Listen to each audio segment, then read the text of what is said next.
13.80 आज Vodafone Idea limited में वापस से आ चुका है। लेकिन सबसे बड़ी रिक्वायरमेंट क्या रहती है किसी भी बेस लाइन के पास में वोडाफोन आइडिया लिमिटेड के केस के अंदर, कि आपके पास कोई पॉजिटिव न्यूज हो। अब वोडाफोन आइडिया लिमिटेड 13.80 पर वापस जरूर आया है, जहां से पहले भी 3 बार इसने लगभग 14.80 15.10 अपने ये दो इंपॉर्टेंट लेवल्स टच किए हैं।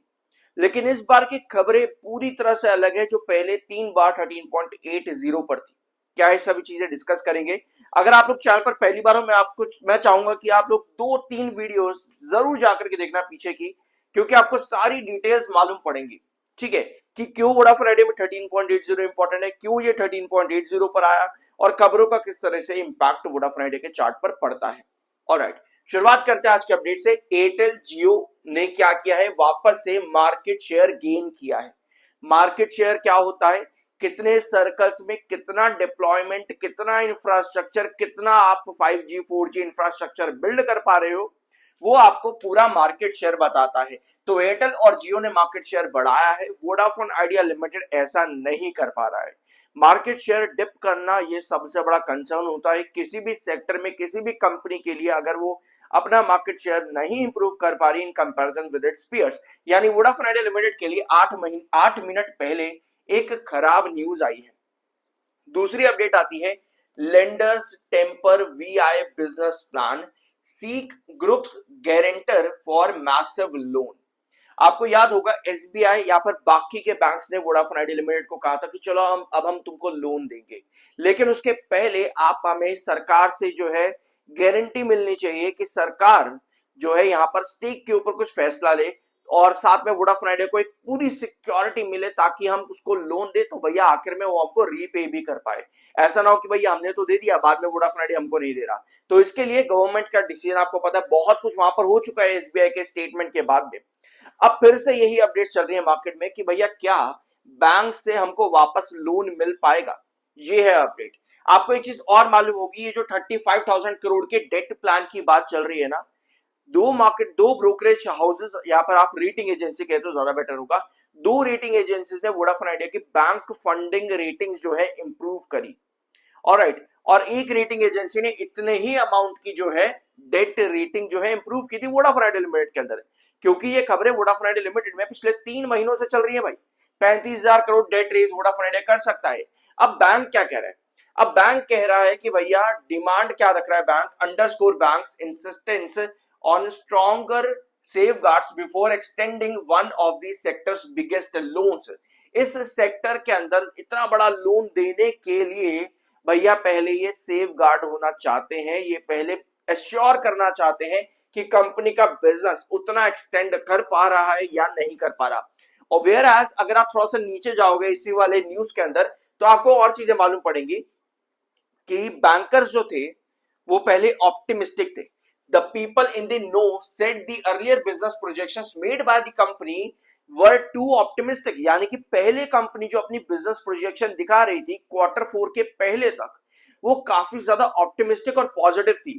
तो बैंकर्स क्या थे उस समय यहाँ पर, मैनेजेबल लेवल्स के पास में थे कि हाँ हम यहाँ पर लोन दे सकते हैं कंपनी के बिजनेस को, क्योंकि कंपनी के पास बताया जाता तो उस समय कि एक सफिशिएंट कैश फ्लो है और बिजनेस प्रोजेक्शन भी कंपनी का बढ़िया है, अपनी बोरोइंग रिक्वेस्ट को कंपनी मनवा सकती है। लेकिन अब बैंकर्स एक बार फिर से डिस्कस कर रहे हैं कि भैया लोन प्रपोजल एक्सेप्ट किया जाए या ना किया जाए। No concrete decision has yet been taken.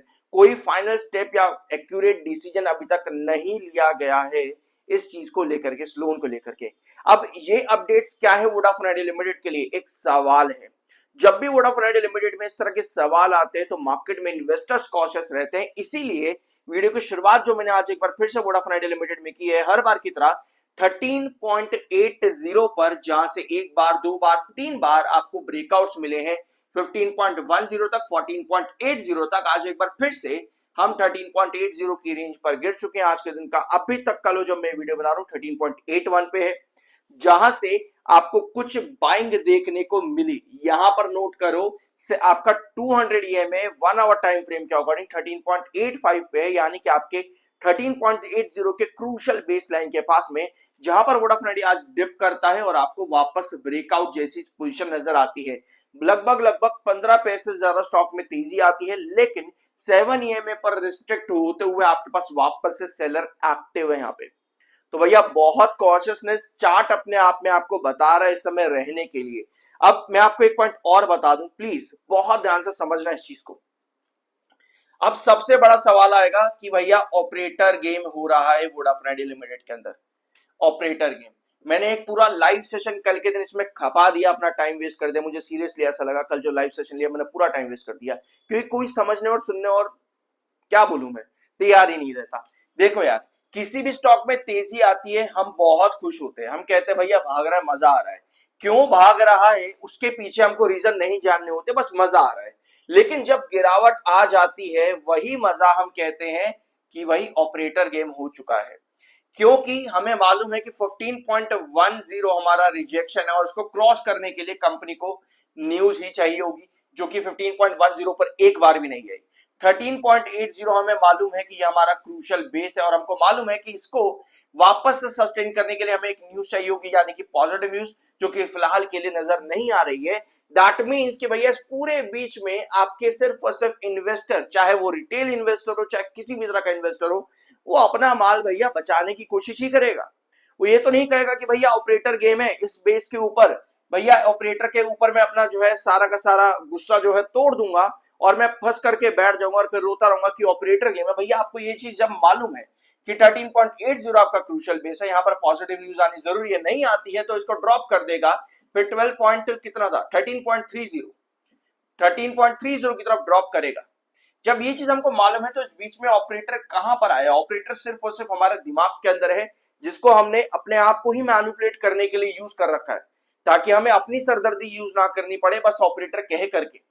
तो बेटर ये है कि हमें अपने डिसीजन सही तरीके से लेने आनी चाहिए। जब चार्ट पर आपको एक पर्टिकुलर ट्रेंड नजर आ रहा है 13.80 का, तो आपको मालूम होना चाहिए कि वहां पर रिक्वायर्ड न्यूज क्या है। नहीं आ रही है तो आपको पता है कि आपको वहां पर एंट्री नहीं रखनी चाहिए। ऑलराइट, अभी हम आते हैं आपके अगले पॉइंट के ऊपर। तो बैंक्स क्या कर रहे हैं कि भैया सोच रहे हैं कि हम यहां पर पैसा दे या पर ना दे, वेयर आज कंपनी किसी भी तरह की न्यूज देने में इस समय इंटरेस्टेड नजर नहीं आ रही है। लास्ट न्यूज कंपनी ने कल के दिन दी थी, लेकिन कंपनी ने बस सिंपल जो होता है सेबी और एक्सचेंजेस के कॉम्प्लायंस सर्विसेज को ही जो है इन्होंने यूज किया, उसके अलावा कुछ भी यहाँ पर अपडेट नहीं है। एक अपडेट आपकी आई थी 26% स्टेक क्वांटम एमटी के क्वांटम में उठाएंगे, जो कि कंपनी का क्या करेगी, यहाँ पर एक कंपनी एक पावर इंफ्रास्ट्रक्चर क्रिएट करेगी ताकि कंपनी को बाहर से इलेक्ट्रिसिटी ना लेनी पड़े, ताकि कंपनी अपने एक्सपेंसेस कम कर सके। तो बस यही अपडेट कंपनी लास्ट दी थी। इसके अलावा एक अपडेट और आपके पास में आती है, एयरटेल जियो मार्केट शेयर वाली अपडेट, जो मैंने वीडियो की शुरुआत में आपको बताया। यहाँ पे बताया जा रहा है कि एयरटेल ने 5 मिलियन यूजर्स, ध्यान से सुनना, 5 मिलियन यूजर्स Q1 के अंदर ऐड किए हैं और जियो ने 7 मिलियन यूजर्स ऐड किए हैं। वेयर आज वोडाफोन आइडिया ने 0.2 मिलियन यूजर्स ऐड किए हैं, सिर्फ 0.2 मिलियन। 7 मिलियन जियो के, 5 मिलियन आपके एयरटेल के और 0.2 मिलियन आपके वोडाफोन आइडिया लिमिटेड ने। तो ये जो यूजर बेस का एडिशन है ये काफी कम है। इसके अलावा एक डाटा आपके पास और आया था, याद होगा आप लोगों को, लगभग एक हफ्ते पहले, शायद वो मई के महीने का डाटा था, जहां तक मुझे याद आ रहा है मई या अप्रैल के महीने का था। कमेंट बॉक्स में करेक्ट कर देना अगर मैं मंथ सही नहीं बोल रहा, बट डाटा सही है एटलीस्ट, उसके लिए अप्रिशिएट कर देना सब्सक्राइब करके, कि वोडाफोन आइडिया लिमिटेड ने एक्टिव यूजर जो है वो खोए हैं। एक्टिव यूजर, वो भी सब्सक्राइब्ड यूजर, यानी वो यूजर जो वोडाफोन आइडिया लिमिटेड में एक्चुअली के अंदर आरपीयू पर मदद करते हैं, यानी कि कंपनी में आप कह सकते हो प्रीपेड पोस्टपेड प्लान्स यूज करते हैं, जो एक्चुअली में आरपीयू को हेल्प कर सकते हैं, यानी कि रेवेन्यू में मदद करते हैं। और कंपनी ने नए यूजर जो है ऐड किए हैं, पिछले साल के कंपैरिजन पे नए यूजर्स कंपनी के काफी ज्यादा बड़े हैं, ये डाटा आपके पास में आया था।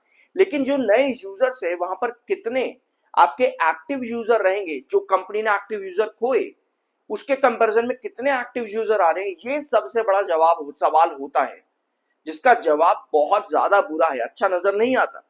तो मैंने आपको पूरा एक्सप्लेन भी किया था इस चीज को लेकर के कि कंपनी ने एक्टिव यूजर खोए हैं, ये अच्छा साइन नहीं है। ऑल्दो काफी सारे व्यूअर्स और काफी सारे इन्वेस्टर्स ऑप्टिमिस्टिक थे कि कंपनी ने इतना सब्सक्राइबर गेन कर लिए, जबकि उसमें एक्टिव कितने हैं वो बहुत इंपॉर्टेंट होता है। आई होप ये पॉइंट आपको तब भी समझ में आया होगा और अभी भी समझ में आ चुका होगा। कंपनी बताया जा रहा है यहाँ पर Vodafone Idea limited 4G 5G में बढ़िया काम कर रही है और यहाँ से कंपनी अच्छा रेवेन्यू भी जनरेट कर सकती है Vodafone Idea limited. Although customer जो है कंपनी लगातार लूज कर रही है, बट स्टिल एक्सपेक्टेशन यही है कि कंपनी का डाटा यूजेज जो कस्टमर से है वो अच्छा है और वहां से कंपनी अच्छा रेवेन्यू जनरेट कर सकती है। तो बस यही एक पॉजिटिव साइन देखने को मिलता है आज के दिन में। Meanwhile Vodafone idea is only adding new sites on a surface level basis. Surface level basis पर कंपनी सिर्फ नई साइट्स ऐड कर रही है, उन नई साइट्स पर उतना सब्सक्राइबर बेस नहीं आ पा रहा है। तो ये भी कंसर्न यहाँ पर बताया जा रहा है और ये कुछ खबरें हैं जिनकी वजह से आपको वोडाफोन आइडिया में गिरावट देखने को मिल रही है। इसके अलावा एक चीज और नोट करना वोडाफोन आइडिया लिमिटेड के लिए, ये वाली जो है स्क्रीन आप लोगों ने मेरे चैनल पर कई बार देख चुके हो, कई बार, कम से कम 200-300 बार मुझे लगता है देख चुके होंगे आप लोग। मैंने 200-300 बार वीडियोस में डिस्कस किया कि कंपनी के लिए सबसे बड़ा मुद्दा आज की डेट में है फंड रेज। अगर 15-10 के आसपास वोडाफोन आइडिया इस अपडेट को देता तो वोडाफोन आइडिया में जो गिरावट है 13.80 पे बार बार, वो हमको शायद ना देखने को मिलती, हमें शायद 16+ के लेवल्स देखने को मिलते। बट कंपनी ने कोई अपडेट्स नहीं दी या फिर बैंक्स ने अभी तक डिमांड नहीं मानी है, जिसकी वजह से आपको 13.80 वापस देखने को मिल रहा है।